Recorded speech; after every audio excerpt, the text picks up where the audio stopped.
Mantan Menteri Komunikasi dan Informatika Johnny Plate dalam sidang kemarin didakwa melakukan 12 perbuatan melawan hukum.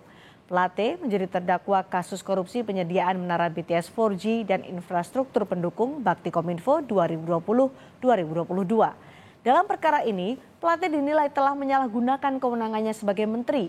Dalam dakwaan jaksa menyebut Plate memeras Ahmad Latif yang tak lain adalah anak buahnya sebesar 500 juta rupiah setiap bulannya. Pemberian uang itu berlangsung sejak Maret 2021 hingga Oktober 2022. Di tahun 2022, Plate disebut menerima sebanyak 4 kali dengan total keseluruhan 4 miliar rupiah dari Komisaris PT Solitek Media Sinergi Irwan Hermawan. Jaksa menyebut dari total uang 4 miliar rupiah masing-masing diterima Plate sebesar 1 miliar rupiah yang dibungkus kardus. Di tahun 2022, Johnny G. Plate juga mendapatkan fasilitas dari Direktur Utama PT Sunshine Exindo, Jamie Suciawan. Fasilitas ini berupa sebagian pembayaran hotel bersama tim selama melakukan perjalanan dinas ke Barcelona, Spanyol, fasilitas di Paris, London, dan Amerika. Jika ditotal, jumlah fasilitas yang diterima oleh Plate mencapai 1,4 miliar rupiah. Lalu benarkah Johnny G. Plate memanfaatkan jabatannya sejak menjadi Menkominfo untuk memeras pihak swasta dan mengatur pembagian jatah proyek di Kominfo? Kita bahas usai informasi berikut ini. Saya mengerti yang mulia, tetapi saya tidak melakukan apa yang didakwakan. Soal melakukan, tidak melakukan nantilah.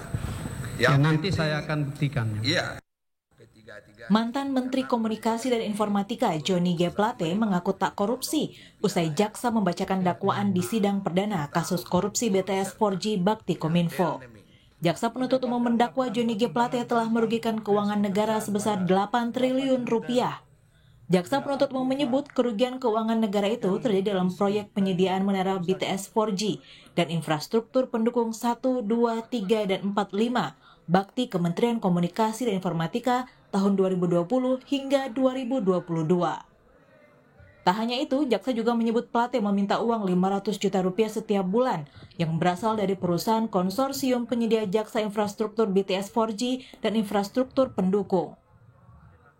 Yang merugikan keuangan negara atau perekonomian negara sebesar 8 triliun 32 miliar 84 juta 133.795 rupiah antara bulan Januari Februari 2021 meminta uang kepada Anang Ahmad Latif sebesar 500 juta rupiah per bulan yang terrealisasi dari bulan Maret 2021 sampai dengan Oktober 2022. Terdakwa Johnny G. Plate sekitar tahun 2022 menerima uang sebanyak 4 kali dengan total keseluruhan 4 miliar dari Irwan Hermawan dengan rincian masing-masing penerimaan sebesar 1 miliar rupiah dibungkus kardus. Penasihat hukum Johnny G. Plate usai sidang enggan menanggapi dakwaan jaksa. Tim kuasa hukum mantan Sekjen Partai Nasdem itu meminta publik menunggu nota keberatan atau eksepsi yang akan dibacakan dalam sidang Selasa 4 Juli pekan depan. Kita tadi sudah dengarkan dakwaan. Kami dari kuasa hukum Pak Johnny G. Plate pada saat ini belum bisa memberikan pendapat, komentar. Nanti kita lihat eksepsi kita, nota pembelaan kita. Eksepsi ya. 1 minggu. Ya, 1 minggu. Nanti kita lihat di sana. Silakan teman media bisa melihat, mendengarkan, dan membaca dari eksepsi kita. Peneliti Pusat Kajian Anti Korupsi atau Pukat UGM menyebut proyek BTS dan Baktikominfo ini sejak awal sudah diniatkan menjadi proyek bancakan. Plate sebagai menteri sudah mengatur agar pihak-pihak tertentu jadi pemenang tender proyek. Memang sejak awal proyek ini sudah diniatkan untuk menjadi bancakan. Sekali lagi saya sampaikan. Kenapa? Karena yaitu tadi dari awal para pelaku ini yang terdiri dari pihak swasta, dari pihak pemerintah, itu sudah bersekongkol untuk membuat spesifikasi yang tertuju kepada pihak-pihak tertentu sehingga ketika dilakukan tender, pihak-pihak itulah yang akan memenangkan proyek-proyek tersebut. Kemudian sebagai imbal baliknya, para penyelenggara negara termasuk khususnya adalah Menteri Kominfo itu menerima sejumlah uang secara rutin maupun tidak rutin dari para penyedia barang dan jasa jika ditotal nilainya hingga sampai 17 miliar rupiah.